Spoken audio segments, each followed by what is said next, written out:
right, good morning, everyone.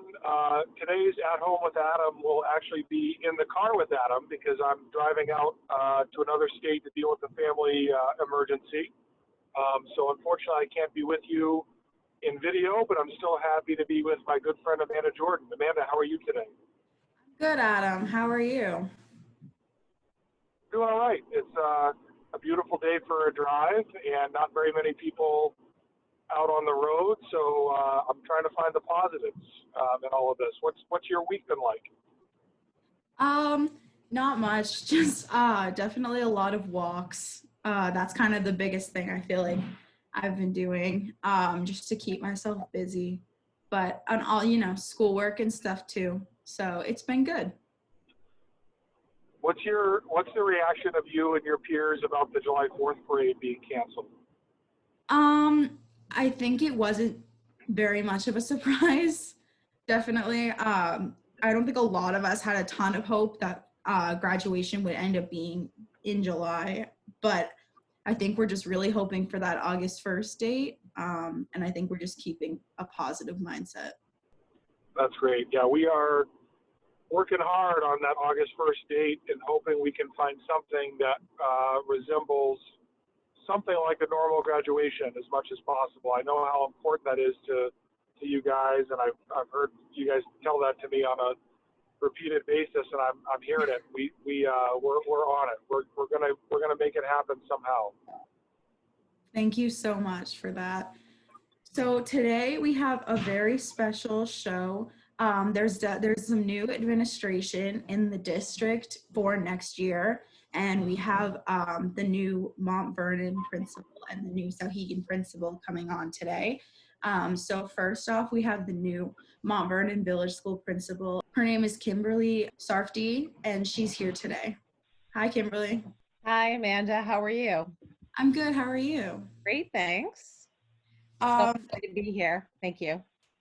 So do you want to just start to talk a little bit about yourself and your experiences? Absolutely. So I'm Kim Sarff. Nobody can seem to pronounce my last name, so I usually go by Miss Kim.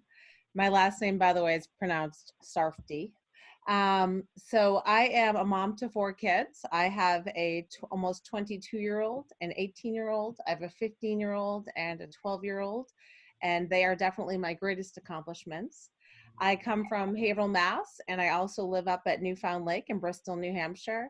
In terms of my experience, I started out in the inner city. I started working for Haverhill Public Schools in Massachusetts, and then I went to Lawrence Public Schools. I took a little stint to Colorado for a year, and I taught out there for a little bit. And now I work in Newfound Area School District. My background is really as a Spanish teacher, an ESL teacher, and also an English teacher. I primarily taught at the middle school level. However, I did also teach 5th grade at an elementary school when I was in Colorado.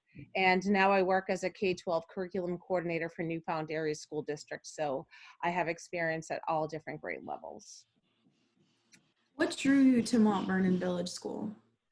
So when I heard that the position opened up, I took a ride with my husband to Mont Vernon, and it was honestly everything I'm looking for in terms of the community. When people describe the school, everybody describes it as a community atmosphere where everybody just kind of feels like family, and that's exactly what I'm looking for. I'm looking for a small school that feels like family. The districts that I came from in Massachusetts were much larger. Lawrence, for instance, has 31 schools altogether. So coming up to New Hampshire has been a huge shift for me, but I really, really enjoy being in a smaller town. And I'm looking for a school where, where I can stay for a very long time. And I feel like Mont Vernon is definitely the place for me. And also the fact that you have a Spanish teacher is a huge plus for me.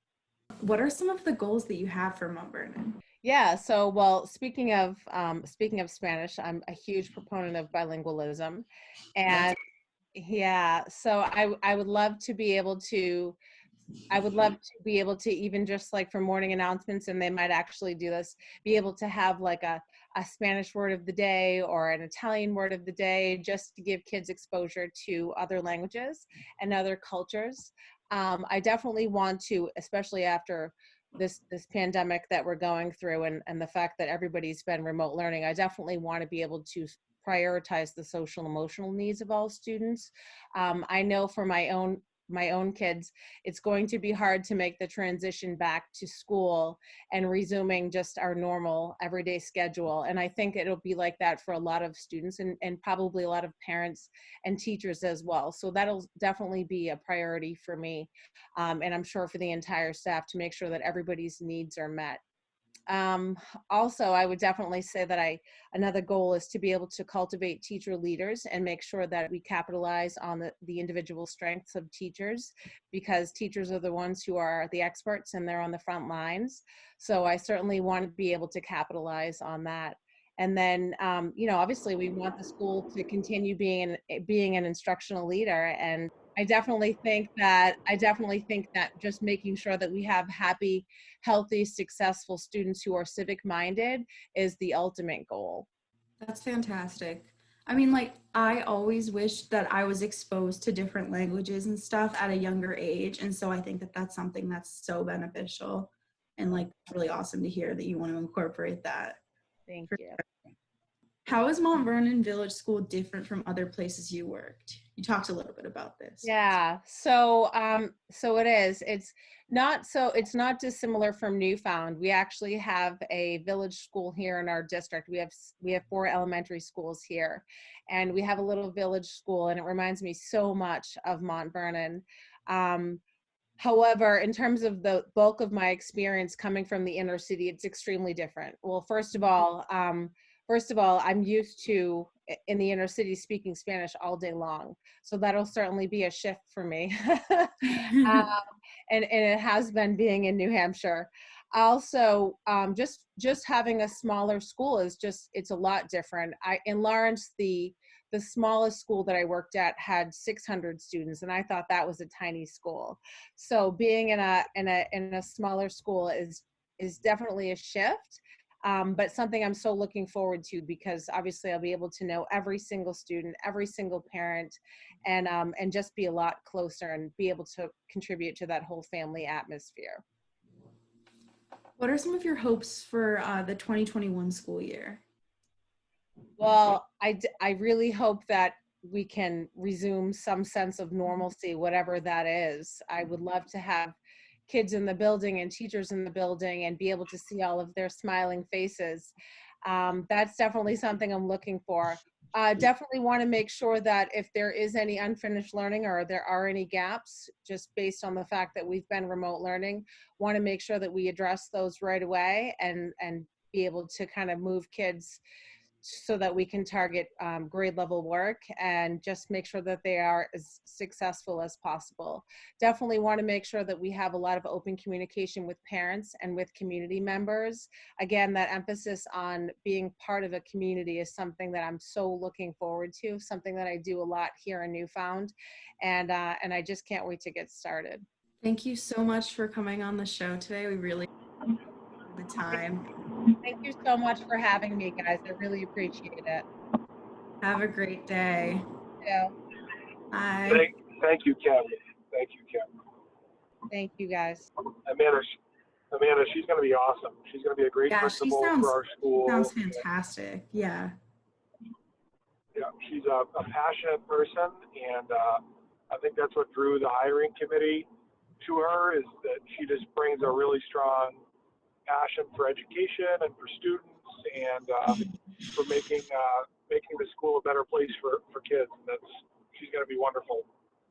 Yeah, I still think that the incorporating different languages is like incredible. Like that's something that I always feel like I could have personally benefited from, because I didn't start a language until 6th grade. So having a language introduced to me earlier, I think would have been super beneficial. And I'm super happy that that's getting incorporated.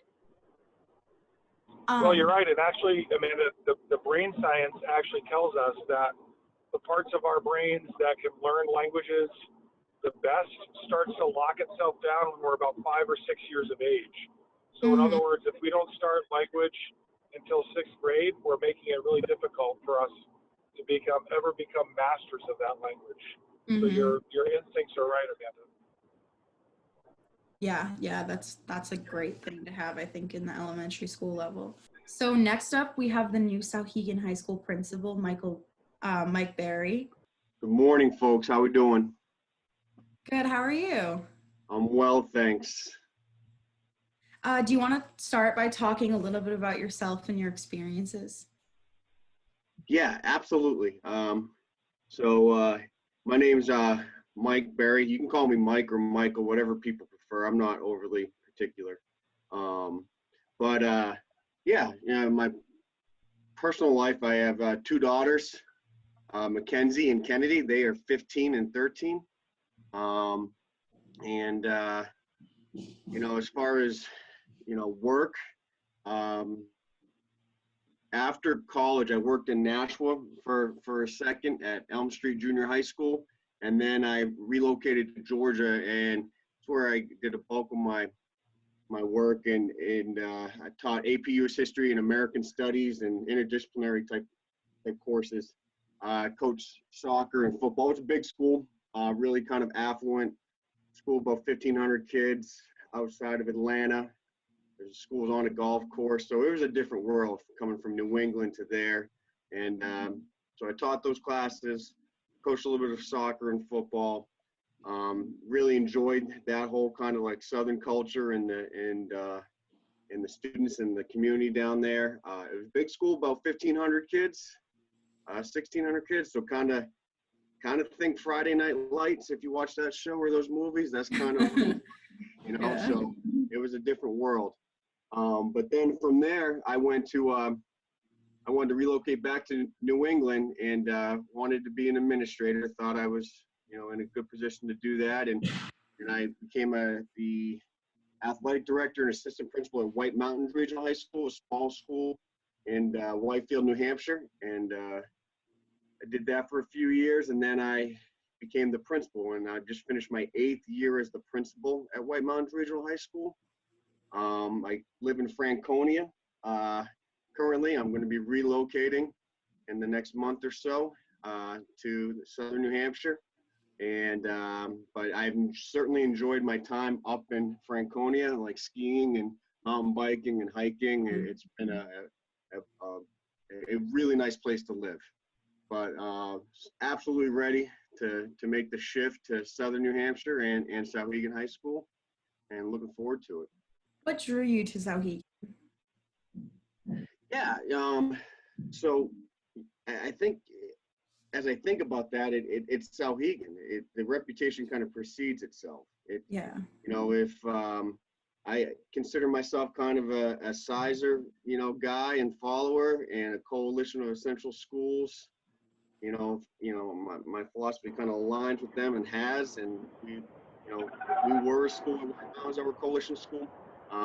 And you kind of know, like, there's not too many public schools that are doing that type of work. So the reputation of Souhegan and the culture kind of is out there.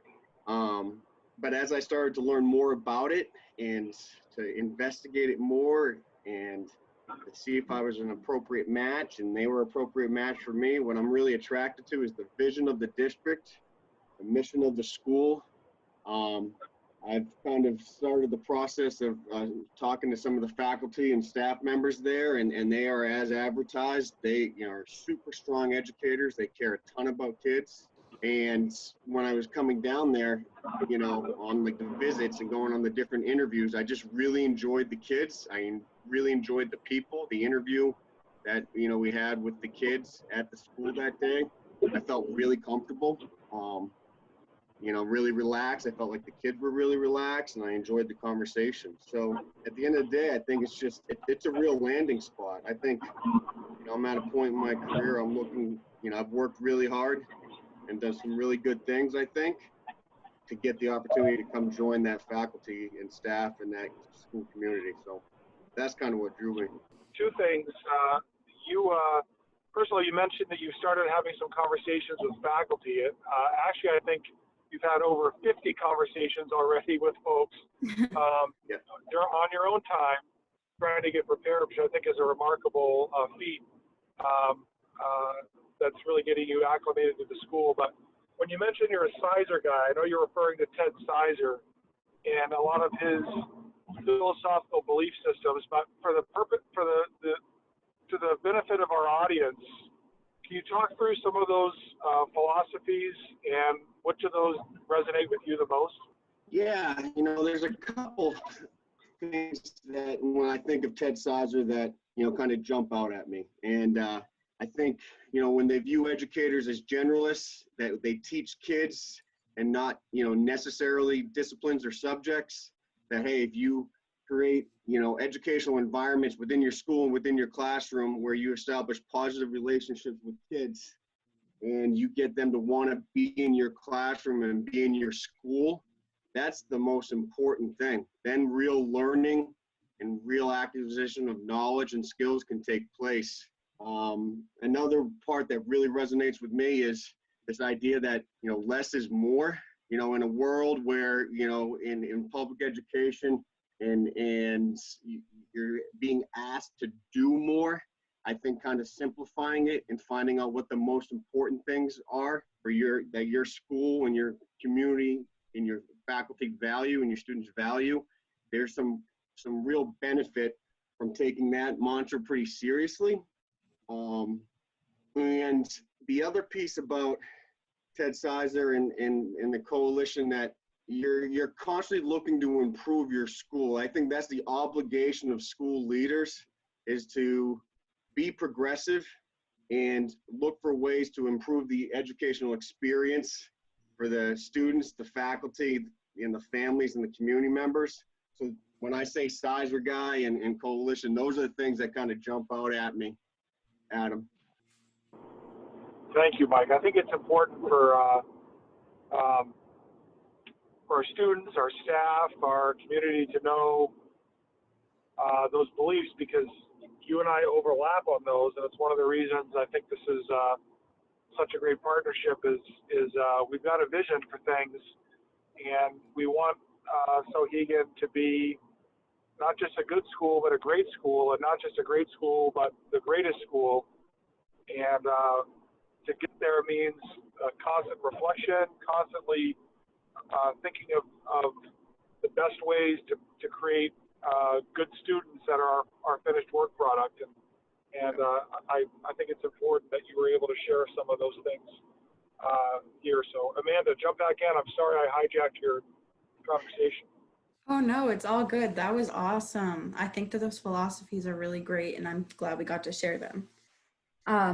So what are some of the goals you have for Souhegan at this point? Yeah, I think it's really early to say, hey, I'm coming in and I'm the principal and this is, you know, these are things I want to do. That's just not good business. That's just not how I operate, which is why I think, you know, coming in and trying to learn, you know, about the school from various perspectives. And, you know, as Adam mentioned, yeah, I have kind of been in an opportunity where I can be advantageous and have some, you know, 20-30-minute conversations with people. And I'm really enjoying meeting the faculty and administrator assistants and administration as I kind of learn about the school. And for me, I think, and just an early goal would be to, you know, assimilate in a really thoughtful, intentional manner. Mm-hmm. So I can be part of the continued work and be part of creating like the best educational experience we can, as I mentioned.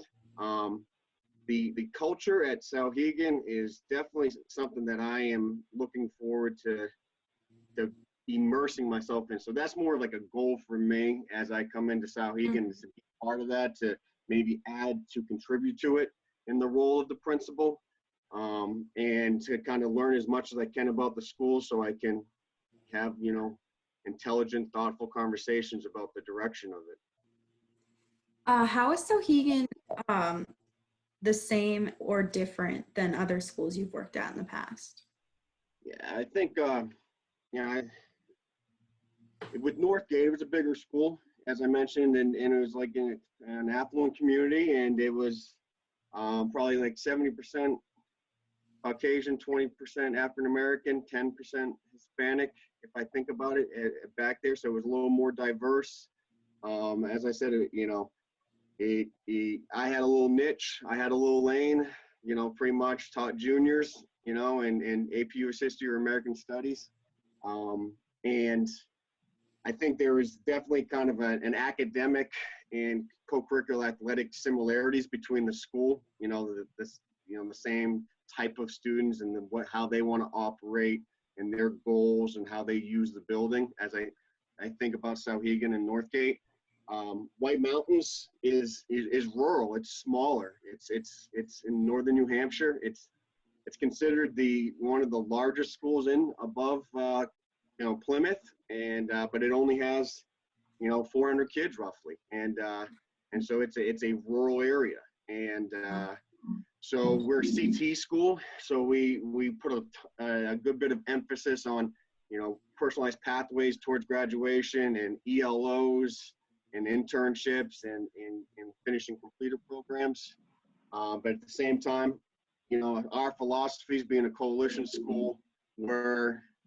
similar to Souhegan, and so there's some real connections there about how we function and operated as a student body and faculty. So I think those are how they're a little bit similar, a little bit different. What are your hopes specifically for the 2021 school year, especially transitioning back from remote learning? Yeah, that's going to be a tough one. I think for me, you want to be very sensitive to, the students, and as they kind of transition back in, I feel a little bit for the upcoming seniors, as I think about the current junior class at Souhegan, they are coming into their senior year, and there's going to be some uncertainty. And if I understand it correctly, they're going to, have their third principal in 4 years, if I understand that correctly. And that's a super tough situation. So I think a hope for me is to establish a really good relationship with the incoming senior class and make sure that their experience is as good as it can be, and that they know I can be one of their guys and people in the building, and I'm, empathize with them a little bit as they come into this and kind of how they're gone about some things.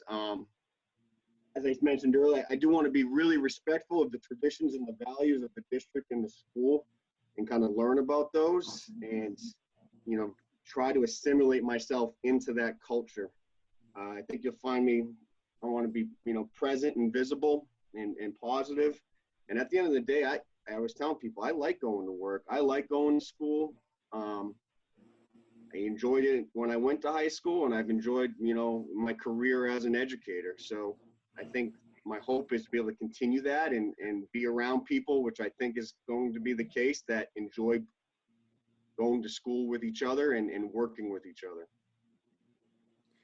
What are you most excited about for Souhegan? What am I most excited about? I think it's an established, credible, school. I just read the book, about the school. I can't remember the title right now, but I read the book, and Mind and Heart. Yeah, Mind and Heart. I read it over the last couple of days. It's a quick read, and not many high schools have books written about them. You know what I mean? Like, hey, you got a book about the There's a book written about us? I don't think I knew that. Yeah, you got to go look it up. And I'll look it up. so Peggy Silva wrote it. Peggy Silva, one of the founding teachers, wrote it, who I knew she was that. leading the Yeah. principal search. Yeah. She was leading the principal search committee for a while, and then had to drop off. But she's one of the lions of Souhegan. Oh, I've definitely heard of that. Yeah.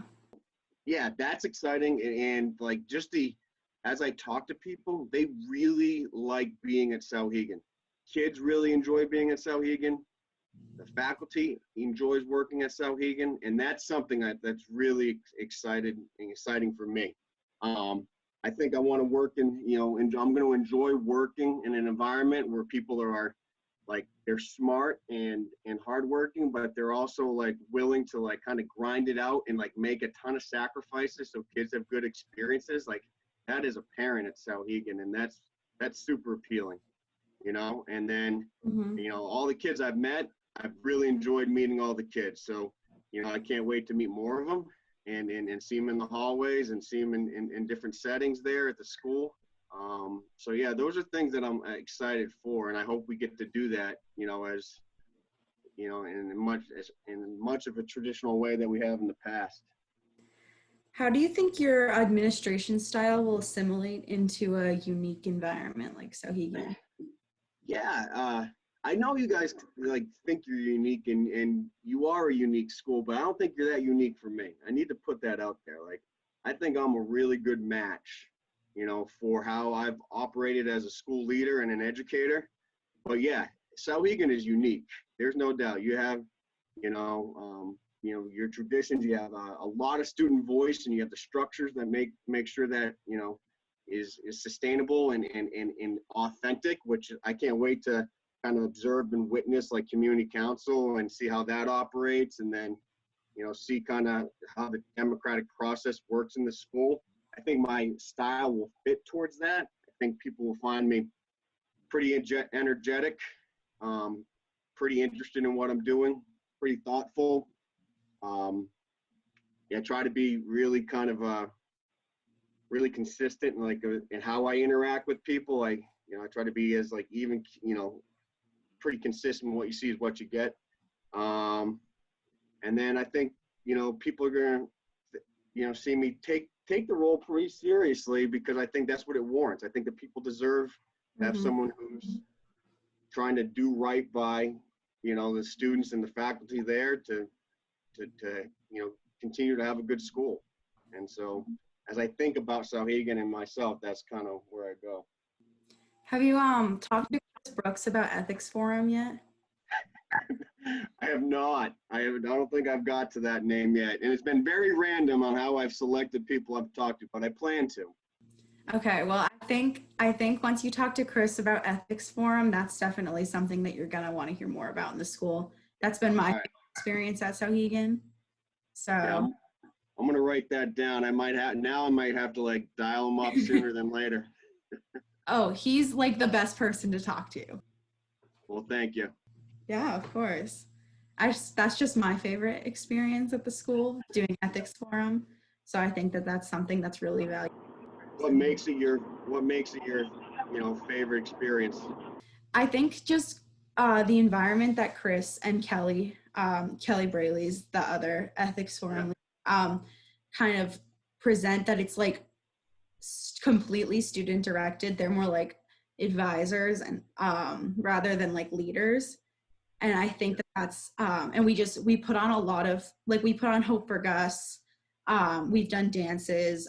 We put on, well, we didn't get to this year, but we put on a big conference that's called Hype, and it was canceled this year, which was sad. But we ended up doing all the work for it, and it's a lot of time commitment, but it's so worth it, because you're just doing like cool things that you just like wouldn't get to do anywhere else.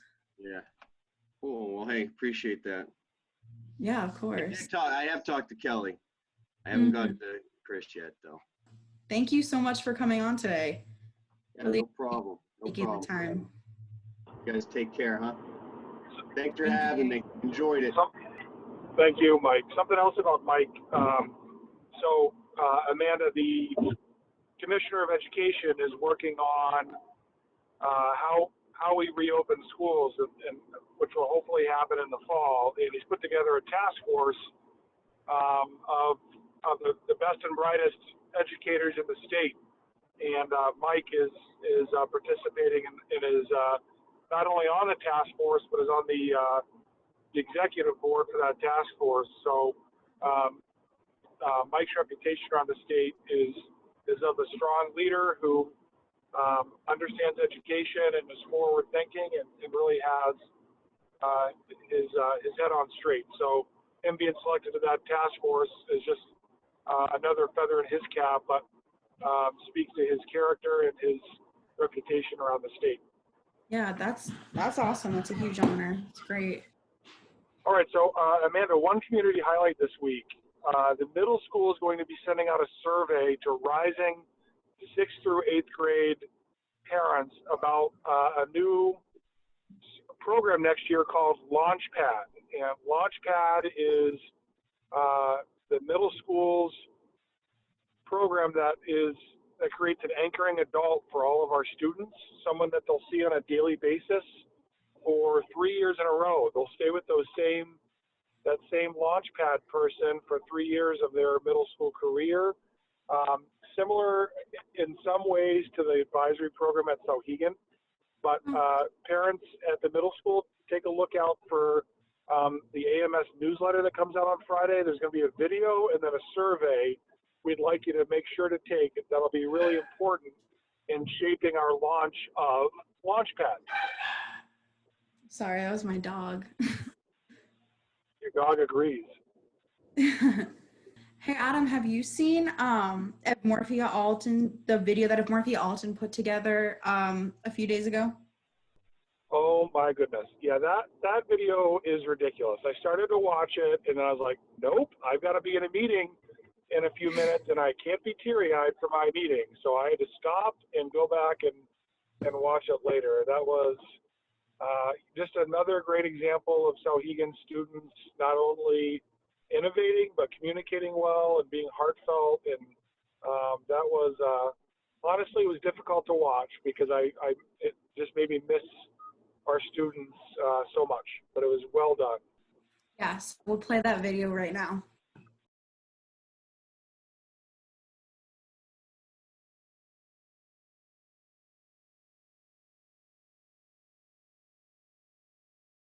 We are Souhegan's class of 2020. A class that conquered challenges. a class that is resilient. We came into the world after the tragedy of 9/11. We were in diapers as the media industry began its expansion. We took our first steps as we entered the age of technology. We began elementary school at the peak of the stock market crash. We began middle school in the midst of the Boston Marathon bombing. To even know the people who were there who witnessed the tragedy. Then we began high school, when mass shootings became a common occurrence. And now we've spent the second half of senior year in an international pandemic. We faced many challenges and hardships as we've grown up. But through this all, we've learned to persevere. To lift each other up. To challenge ourselves. To fight for what's right. To be independent. To love one another. And to never, never give up. In our 4 years of high school, we embraced the Sabre spirit. Went all out for Fang Fest. Cheered on classmates at sporting events. Danced with friends at prom. Passed round tables and wrote junior research projects. We traveled to Quebec, Tanzania, Vietnam, and more. We served our community for over 40 hours. Performed on stage. Played on the turf. And screamed at the top of our lungs. For the second half of our senior year. We are facing the devastating effects of COVID-19.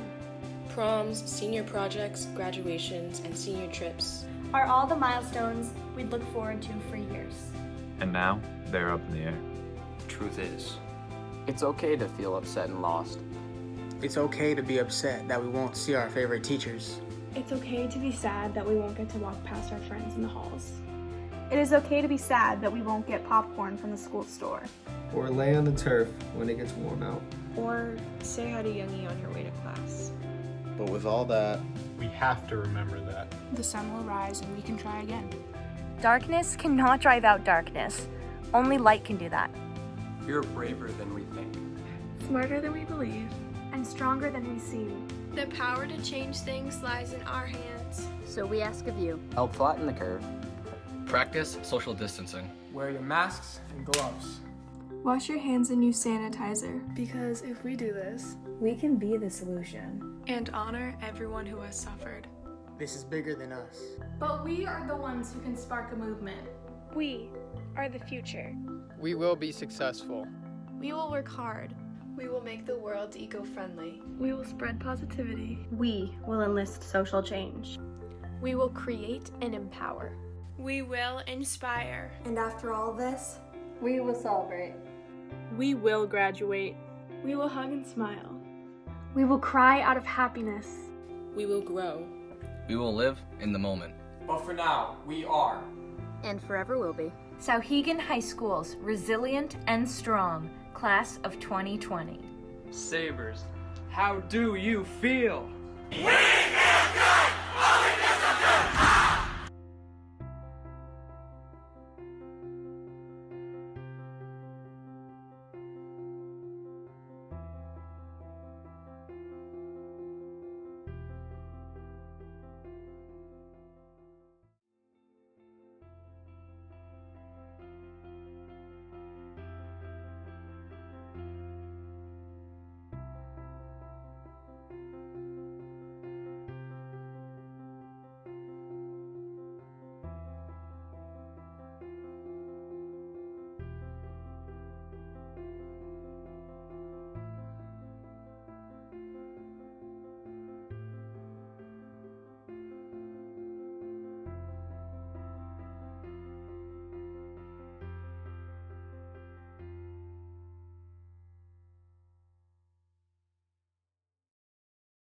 Thank you, Morphia, for making that video.